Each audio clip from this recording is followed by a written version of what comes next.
So a lot of things kind of get lost in between all the different videos that we make because we do our series, My Best Friend's House. We do collaborations with other artists, and then we do some specials and live streams. And so there's a lot out there. And sometimes it feels like the story can get kind of lost between the videos. So that's what Update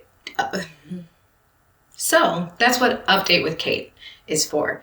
I'm here to help fill in the gaps about what's going on with Run Katie Run, to kind of bridge the gap and let you know how they're all connected and what's going on when we're off stage or off camera. So welcome. If you are super into Run Katie Run and everything that we do, hit that subscribe button. We'd love for you to keep following along and not miss a beat. No pun intended.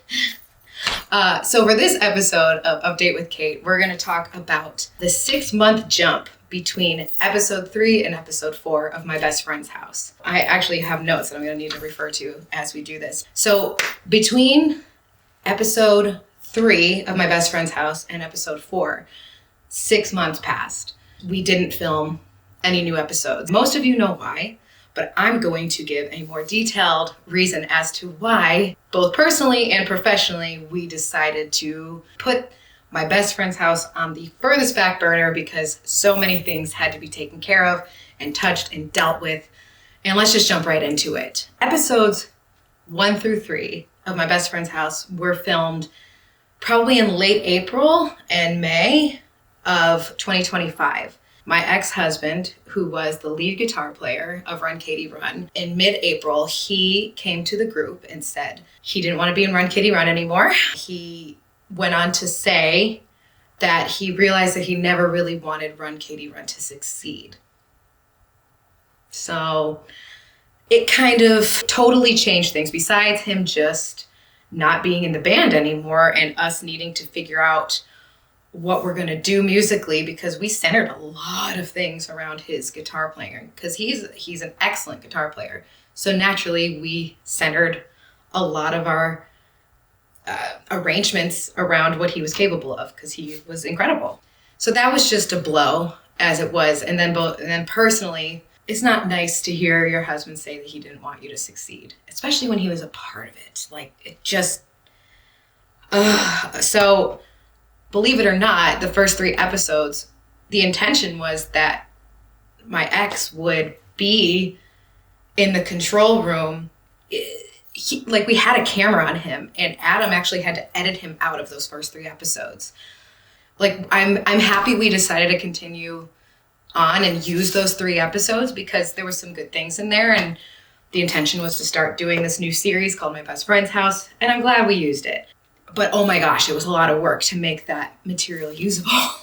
Yeah, so those first 3 episodes, I was still married and living with this knowledge that my husband didn't want me and our band to succeed. And even though he was in it, the pieces started coming together. You start seeing him for who he was, all the red flags that I had buried before, all the, I'm going to be honest, delusions that I was living inside of were kind of starting to fall apart. And in those first 3 episodes, you could go back and look, maybe you'll see it, maybe you won't. I was incredibly, incredibly depressed. And mind you, at the time, in those first 3 episodes, we kept cutting to a chair that was Sarah Bear, and that was our fiddle player, Sarah. She was working somewhere else at the time, and so she wasn't there, but we thought she was coming back. So we were actually arranging songs, kind of leaving space for her still, even though turns out she didn't stay in the band either. Just to recap, Corey quit the band in mid-April. First 3 episodes were filmed in end of April through May. And at the end of May, I decided that I couldn't stay in the marriage anymore. That was when the chaos began, and My Best Friend's House just took a gigantic backseat. The biggest stretch limo in the world, all the way in the back seat. It just became not a priority. So I'm going to go through and tell you about everything we did from end of May until we get back to My Best Friend's House, which the last one we filmed in early December. So we had a giant chunk of time where we were just doing our best. And I'm very, very proud of us when I actually look back. After deciding on getting a divorce, that's how I wanted to proceed in my personal life, the next month was just pure survival. We had spent the winter before, so November, December 2024 to January of 25, recording an album with my ex-husband, and he decided that he wasn't going to give us those recordings after we separated. Honestly, I don't really even know what his logic was. It doesn't make any sense, but he wouldn't give them to us. So we had to start re-recording our entire album. That ended up being a blessing in disguise, because working on new music was what made us find our thing with the four of us a lot faster. I left on May 23rd, and so 3 weeks later, maybe, I find out that Sarah is not going to be continuing on with Run Katie Run. So in a matter of weeks, so a matter of 2 months, we lost 2 band members. One of them was my husband, and I separated from him in the middle of that. And then we lost our other lead player. She lived in Tennessee. She had valid reasons besides just things getting a little chaotic. No hard feelings. It just was another disappointing blow. Her timing was good, because I'm glad she didn't wait. I'm glad we didn't end up learning a bunch of music thinking we had a lead player when turns out we don't, So it kind of worked out for the best, but still timing wise, it was just like one punch after another right to the gut. And I miss her, but onward, we just had to keep moving on. Starting to work on a whole new album that we already recorded, but now we're going to re-record and rearrange with 4 people instead of 6. That was, June and July. That's just musically. Behind the scenes, too, my ex-husband did all of the recording, and all of the equipment was his. And so I'm not only boxing up his clothes and other things from around the house, all of the recording equipment was going to be his, and I wasn't going to be keeping it for the most part. There were some things I kept, but not a ton. So we packed up all of his stuff from the studio, and we brought in all of Ian's before we could even start recording the EP and our album and everything. So June and July was just pure problem solving, survival, getting things together so we could keep making music and move on. And then, we are mostly, how we make our living is by performing. So that's when we started. We were also playing just a shit ton of shows, traveling all over the place, and still finding our rhythm with just the 4 of us. We didn't really have any rehearsal time. Oh my gosh. In fact, I'm going to go back and I'm going to tell a story from the weekend that I got separated. So I left the house on Friday, May 23rd, and the next day we had a Run Katie Run show. We show up, and the guys were amazing. The guys are always amazing. They were just extra amazing this night. They just had my back, and I was terrified. It was just such a scary time, very vulnerable, raw feeling. You can't bring that on stage with you. Your job is to give people an escape. At least that's how I see it. That's what I try to do with Run Katie Run. And it's for me too. I most of the time get to escape. I mean, maybe that's why I loved performing so much when I was in such a weird and toxic relationship. I don't even like using that stupid word, but it was really not good. I'm carrying all that as I go on stage on the 24th in Franklin, Tennessee, and the guys know that, and they just wanted to be my support, and they did such a good job. Jumping back to June and July, we move in all new recording equipment and move out stuff that we're not going to have access to anymore. We record an entire EP. The insanity just kind of kept going. It didn't slow down. We did start doing collaborations with other artists, because that is something I wanted to do. We finally released our first single since the before times, and we started with Here I Come. I wrote the song hoping it would make me feel empowered and like, I got this. I can bounce back from this. I can be a phoenix rising from the ashes. Blah, blah, blah. I wasn't feeling that way at the time, but I knew in time I would. And I thought Here I Come would be a great song to release as the first thing in the new Run Katie Run era.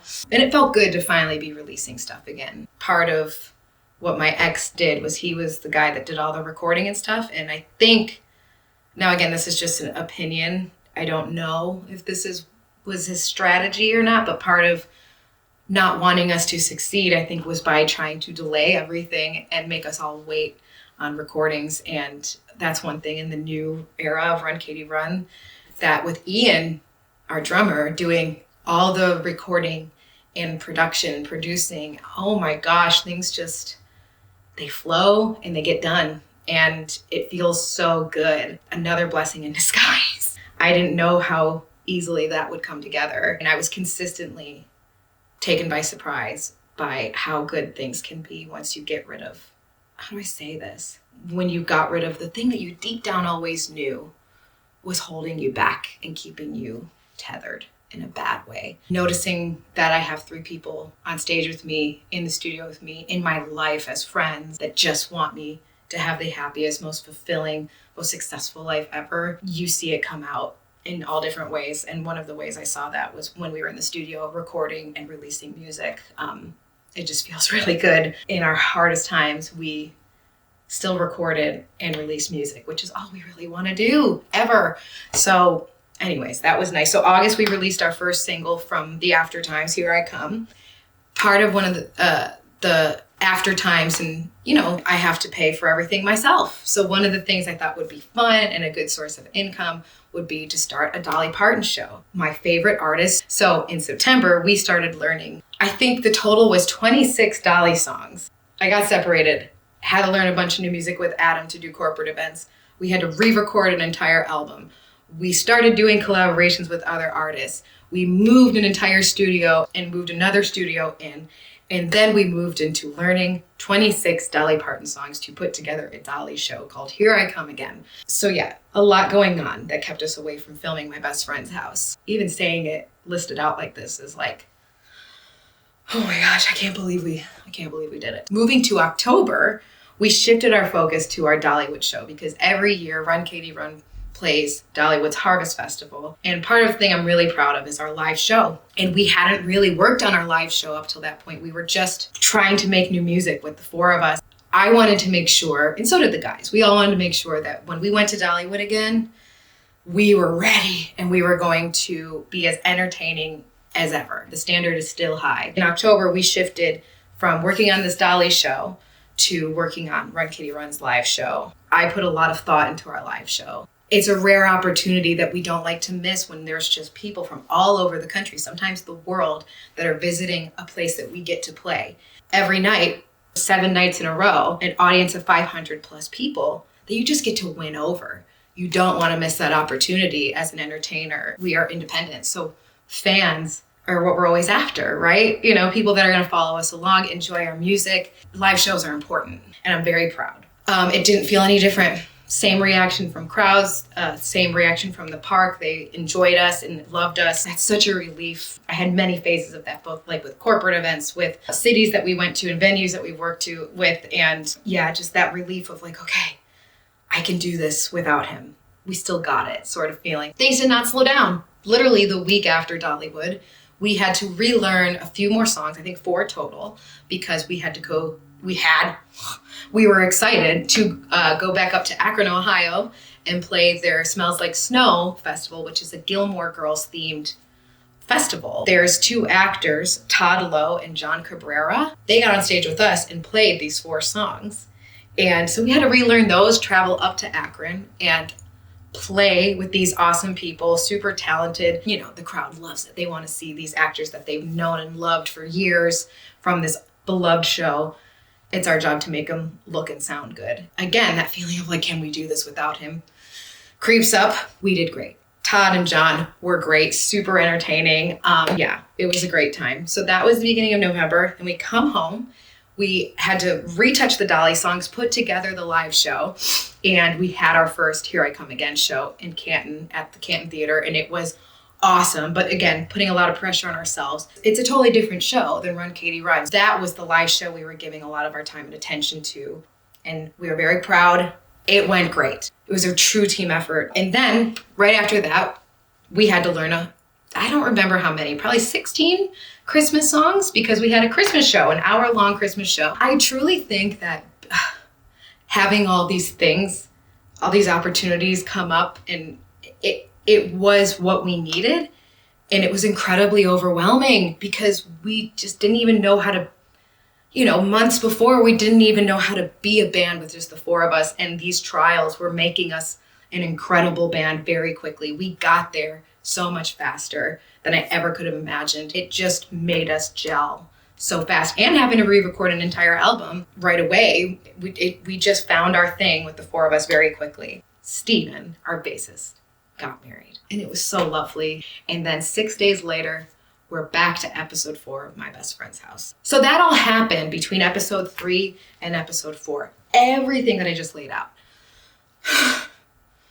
It was crazy. I didn't know 4 people could be so close. We were already pretty close before, very good friends, but man, I'm so unbelievably lucky. And I know I'm resilient and I am tough, but it's because of them. It's because they remind me that I can be and I can be weak and vulnerable in front of them. And it only makes me stronger in the long run because they have my back, and I know that. And I genuinely think before I know it, it's just going to be something I look back and I go, wow, that was amazing. And I'm so unbelievably proud of myself and my band. Like a thing that could have easily broken us. And anybody would have understood if we said, you know what? This is just too hard as it is. This is a big thing. Let's just not. But no, we went the exact opposite way and leaned in even harder as to what makes us us. It's our friendship. That's what is Run Katie Run. That's what My Best Friend's House is. That's how Here I Come Again was born, because we just want to make a living doing music. I can't imagine doing music with any other people. I would never say that to their faces, but I'll say it to this camera. We have so many new things coming in 2026. We have a new album coming out on April 10th. We are going to have a Christmas album and a Christmas show coming at the end of the year. Just music, and shows. It's going to be awesome. And all things I couldn't have done unless I went through 2025. I just want to end by saying, if you're going through a hard time, lean on the people that have always had your back. You know who they are. They will carry you, and they will make you stronger faster than you can believe. That's Update with Kate. Number 1, the 6-month jump.